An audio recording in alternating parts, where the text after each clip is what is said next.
Hey everyone, do you want to learn how you can be a part of the medical field without becoming a doctor? Listen into this podcast so you can explore the fascinating lifestyle of a radiation therapist. Welcome to MedAdvice, MedUnite's very own podcast where we encourage and guide the youth into the vast universe of medicine.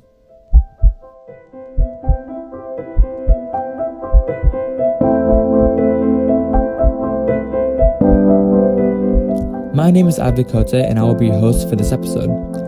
Our guest speaker today is Miss Rachel Ward. Miss Ward is a superficial radiation therapist and she's extremely active on social media as she loves to spread information about her profession.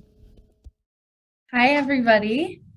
So my name is Rachel. I'm a radiation therapist, and currently I work in skin cancer dermatology, treating non-melanoma skin cancers with radiation.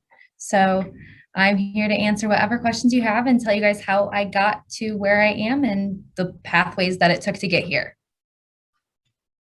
Our first question to you is, how would you describe your work-life balance?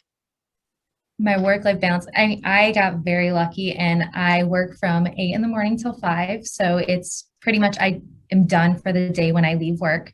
I do take it upon myself to do all of the social media stuff. So that carries on into my own life. But really the biggest thing is I'm much more aware of cancer diagnosis, which sounds bad, but it's really not. I wear sunscreen, one of my main things.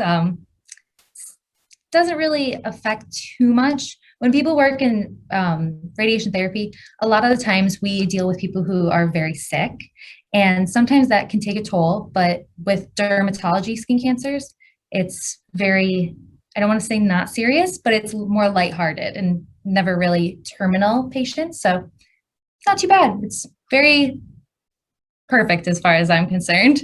I love it. So, the fact that dermatology skin cancer is more lighthearted, is that the only reason for why you chose that profession, or are there more reasons for why you chose that over other types of cancer maybe? So there's really two main types of radiation therapists right now. There are the people who work in big cancer centers and you treat breast cancer, prostate cancer, brain cancer, lung cancer, all of the big, bad, terrible cancers. And you're working in a big hospital with tons of other radiation therapists, and you are just, you work all day, like from 5 a.m. to possibly 8 p.m. You work on call on the weekends. And then there's this small section of radiation therapy where it's skin cancers, and you work in a private dermatology office, and you have just standard clinic or whatever time the dermatology office is open. That's what time I work from. And then it's not my only reason for being in dermatology. Really, I had moved to California from Michigan. And when I first got here, I was working in clinics and hospitals. But when I wanted a full-time job, and working full-time as a radiation therapist right now is very hard. There's not a ton of jobs available for new graduates. So I saw a position opening for a full-time radiation therapist in a dermatology office. And I, of course, interviewed for it, and they offered the job to me. And now I'm here, and it's the best decision I would have made. So you actually post on social media to help college students and high schoolers Oh yeah, on the definitely. professional path. So then, how was your experience on that path? How did you do? How did you do? Did you struggle a lot? Right? What were some of the challenges you faced? It was terrifying. Nobody in my family ever went to college, so nobody knew how to help me. And so it was a lot of me meeting with counselors and Googling things. And if I would have had somebody who could have told me, this is what you need to do, and this is how you do it, and this is what you need to know, it would have been day and night. Like I wouldn't have probably cried a bunch of times with no idea what I was doing. So I'm more than happy to help. I've always had the hashtag radiation therapist on either post I've posted when I was in school, or when I graduated, I put it in my bio on my own personal account. And for years, I have had people messaging me saying, hey, I saw you have this hashtag. You're the only person I could find. Do you mind if I ask you a few questions? And that's how my whole thing even started, where I made the Rach the RTT account, because people were already messaging me. So I figured I would just put all of the information in one place. So as a radiation therapist, I have my associate's degree in applied sciences, which I got at a community college, standard classes. You take everything they want you to have just as your prerequisites. And then the radiation therapy part is a program. So I was accepted into a bachelor's program at Wayne State University in Detroit, Michigan. And it's very small classes. We only had 8 students in my class. And that's my bachelor's degree. So they focus more on exactly what you need to know to be a radiation therapist. So some of the classes are physics, there's a lot of science, and we do a lot of oncology, pathology. How did these colleges really shape what field you got into? And do you think that if you went to a different college, you would have picked a different field, or maybe not? Probably not. So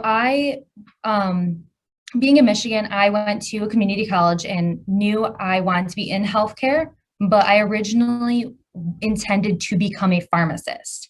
And I took my first chemistry class and basically cried every day, and I hated it so much, and I knew that that wasn't the right career for me. So I went to my counselor at the community college, and I had already intended of going to Wayne State for pharmacy. And they showed me other programs that Wayne State offered that were similar to my interests, but I honestly went home and went on the Bureau of Labor Statistics. I went on pharmacy and I scrolled all the way to the bottom, and it tells you other career suggestions. And I went through all of those and I did a pro and con list, and I ended up as a radiation therapist. Definitely do your research. When you are in a program, you're accepted into it, and they're assuming that this is what you want to do and this is what you're going to become. And when you get in there, if you find out then that it's not right for you, you've wasted a lot of your own time. So I job shadowed. I went to a radiation therapy clinic nearby, and I asked if I could come in one day and observe what they do. And that's how I knew for sure that that's what I wanted to do. And then as far as the career jobs go, there are a lot of places that don't have jobs. I was from Michigan, and I know that the majority of people who are from my class are not working in Michigan. I didn't move to California just because of a job, but I got lucky when I did get here that I was able to get part-time work. But it's definitely a competitive career or field.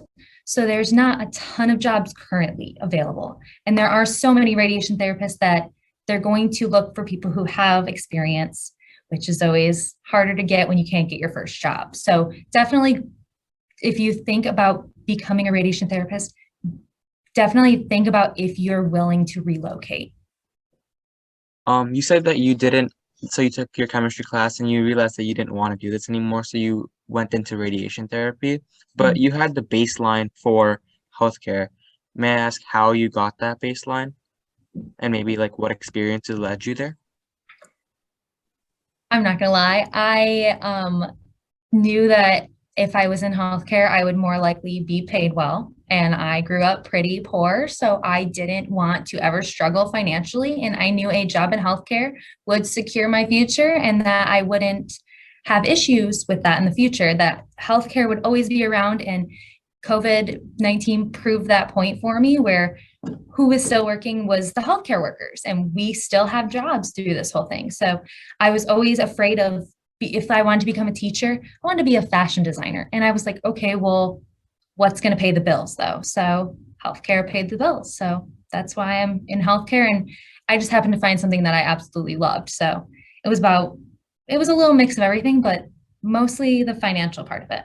Of the profession, I have a more glamorous side of being in radiation therapy, working in dermatology. But when I was a student and worked in hospitals, there's a lot of very sick people, and there are a lot of people who are on government assisted healthcare, which also means that they don't get healthcare in a timely manner a lot of time, especially in Detroit. And sometimes working in oncology, where you're dealing with cancer patients, you see cancer that has gone very, very, very long without being treated. And I've seen tumors growing out of people's bodies. I've smelled tumors growing out of people's bodies, and that's definitely not pleasant.